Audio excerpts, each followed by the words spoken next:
not allowing us to be who we really are for fear that God is going to throw us away. Right. And that's terrifying. It is terrifying. I lived it, right? We all lived it. I was literally afraid of God, afraid of God, afraid of God? Like, would I want to be afraid of my parents? Would I believe that if my parents loved me so much, I would be fearful of them?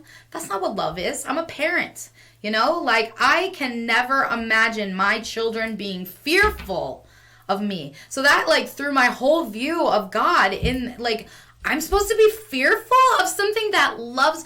Why would this human thing, God, Sky Daddy, sitting on a throne up there judging people, whatever he is, right?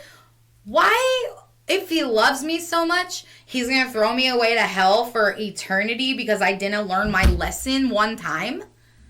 Like, it doesn't make sense. Like, according to God's rules, we'd all be in hell. There's no one here who's living up to God's standards. So once I started to wake up, but I did fear. Like, oh my gosh, like saying, oh my God. I never said that a day in my life until I was 42 years old. Never once did I ever say that. And when people said it, I cringed every single time. When my children cussed or anyone around me dropped the F-bomb, cringing. Like, oh my gosh, they're going to hell. Like, judging myself completely for all the things that I had done in my life, I'm going to hell. Like, how do you live a life of happiness and joy, but God forgives? He does forgive. You just got to beg for forgiveness. So what does that program you to do? Yeah. It's like falling in love with a narcissist. You just beg for forgiveness all the time. Come back and beg, and I'll forgive you. Like, and then you always have this fear that they're gonna throw you away to the wolves or hell. Like, oh, terrifying. So I have a story to share. Back in my teens, and I had friends that were like in different religions, like Pentecostal and stuff, and they would always talk about how God speaks to them, God talks to them, they have dreams about God and stuff. And I always used to pray for that because I'm like, I want that experience. And it wasn't until like my early 30s, and I remember that I was in a lost world. I was doing things I shouldn't be doing. I in that time, I knew that I was sinning and I'm probably going to go to hell. And, but I still felt like even in church and stuff, I didn't feel complete. I didn't feel whole. Like there was always something missing from the experience. And I had a dream one night. And in this dream, I died, and I was sitting on a bed in this room, and Jesus walks in. To me, it was Jesus in my dream. And he sits down next to me, and I'm crying. And he says, Deidre, there's nothing that you could do that would make me not love you. Yeah. And I'm crying in his arms, but then we go outside, and it's like this beautiful place that I have never seen. And there was angels flying, and I had this one angel, what I assumed was an angel, standing next to me saying we need to reach people and let them know that everybody can come here. Wow. And that experience, like I woke up and I'm in tears because I'm like, I've been lied to my whole life. Like this dream was real to me. It was real. It was real. And I have goosebumps and and shaking. Yeah. Yeah. It was the most profound, and like I can remember it right now like it was yesterday. That's because Jesus is like unconditional love. Mm-hmm. Like that is what we're taught that Jesus is, right? So Jesus might not have been a real human to some of us who have studied whatever you believe in, right? Mm-hmm. You're allowed to believe whatever you believe, right? But the Jesus that I know is programming unconditional perfect love. Like he didn't ever throw you away, and that's very beautiful. And I even though I'm not a Christian, mm-hmm. I'm not a Christian anymore. I love Jesus. Right. I love everything that Jesus is about. I would follow Jesus's rules, the red letters. I love Jesus. I would also like the people who follow him so closely to really understand who he was and who you're following, because I really do think that it is a character that was based off of a real man, yes, but it's a character. And if you get down to the basics and you start learning about your religion and who you follow, I think that you will be surprised what you find. Yes. Like, stop being so fearful of finding out the truth about what you actually believe in. Absolutely. Do not be fearful of God. And we have done podcasts on this about Jesus, about who he really was, how humanity even started. Like, we have podcasts. You can go back and watch these videos and I think it's gain an understanding. Journey of Humanity. Yes. The Journey of Humanity. Yeah. So we've touched on this, and we've talked about, the whole character of Jesus and Yeshua, the real person. And because so many people follow and love Jesus, that's a real thing. That's a real thing. Christ consciousness has now been created because so many people believe in that perfect, unconditional character. But in a sense, it is coming back. It is here. Christ consciousness, not the actual form of a person, and that's but what the energy of... I have this theory in my mind,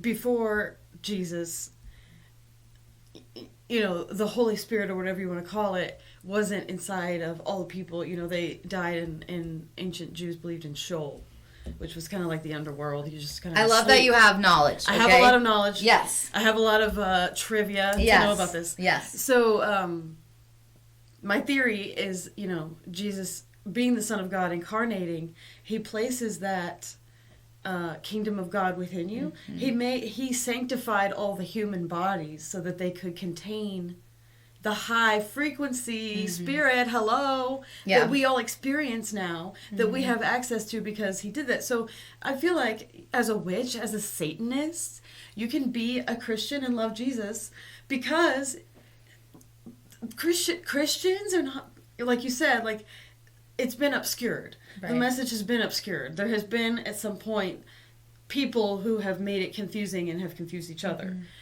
And I have really weird beliefs about it, because I feel like a lot of the stories are energetic stories that humans have put physical people and things to. But I feel like a lot of the messages that we have construed are actually energetic lessons, and not so much physical, actual people and things realities, that took place. Yeah, for sure. Because, I have a Baphomet necklace. Okay. And he's on an upside down cross. Yeah, right. And he looks like Jesus, but he's got the head of a goat, a scapegoat, the sacrifice. And, Baphomet, the first mention of his name was in the Middle Ages, when the Knights Templar were accused of worshiping him. But think about that, like, early Christians, people were saying they're doing witchcraft secretly in their temples, and they found, a Baphomet. Like, what does that mean? Does that mean that, like, Gnostics and early Knights and early Christians realize that, maybe their God was not this patriarchal Yahweh with no Asherah for his wife? He used to have a wife, and they just, like, erased that. Yeah. So, yeah, I have obsessed a time or two. You've gone down in the spiral. I've gone down the rabbit hole. Yeah, I know. It's taking what you believe and just saying, why do I believe this? Do I believe in this because someone told me to? Or do I believe in it because it's really what I feel? And if you really do align with something, I am not going to ever judge you for that. We're here to find our own paths. We're here to be inspired by what inspires us. We're here to go in the direction our heart and our soul is calling us into. So if you are feeling pulled to a specific religion, and you feel free in that, and you feel able to do the best that you possibly can in that area, we need spokesperson people in every area, right? Do I believe that every single Christian is not following Christ consciousness? No, absolutely not, right? But they're the spokespeople, right? They're the people that I say that's a good example, right? And we have to be that in the spiritual world, in the goddess world, right? Like, we're good examples of what a goddess is like. Make sure that we're walking the walk, talking the talk, doing the things that our beliefs create us in. Like, my beliefs are why I am the way I am. My beliefs have created who I am. I believe in freedom. I believe in a higher power. I believe that there is a universal power that has created every single thing in this universe and outside of this universe. I believe in God. Mm-hmm. I just don't believe in a small God that fits into a book. That is only on earth and ruling earth. I believe in a bigger God that rules every single thing that has ever been created with all universal love, unconditional love. The God that I know doesn't know anything other than just immense, crazy, powerful, unconditional love. And that's why he, she, they created all of everything so that they could feel all the different aspects of what there is to experience. If you're perfection, you don't know sadness, so you're missing out, right? And that's what we're also here to learn, the yin and the yang, the black and the white. If you don't know sadness, you won't know joy. God is perfect, and created everything to flow perfectly. The earth rotates, the sun, the moon, the stars, everything is perfect and flowing. They don't know anything other than perfect. So they created us, right? They created the stars. They created the stardust. They created something that would eventually meld into this beautiful, wonderful creature that could give he, she, they all the different experiences that there are to experience, because they're bored. I'm perfect. It's boring being perfect, right? That's why no one is perfect. And we shouldn't strive to be perfect, because perfect is boring. Nope, I just strive to be better than I was yesterday. Absolutely. I am trying to be a better version of myself every single day. And sometimes I slip back, but I always get right back on. Yep. Right. Don't give up. You still keep going. It's okay to reset. It's okay to have your human moments, because like you said, we weren't designed to be perfect, nor should we have that mentality that we have to be perfect. Right. It's okay to make mistakes, because that's our soul is the closest thing to perfection, because that's like the pure God light in us. That is the God inside of us. Our soul is the God inside of us.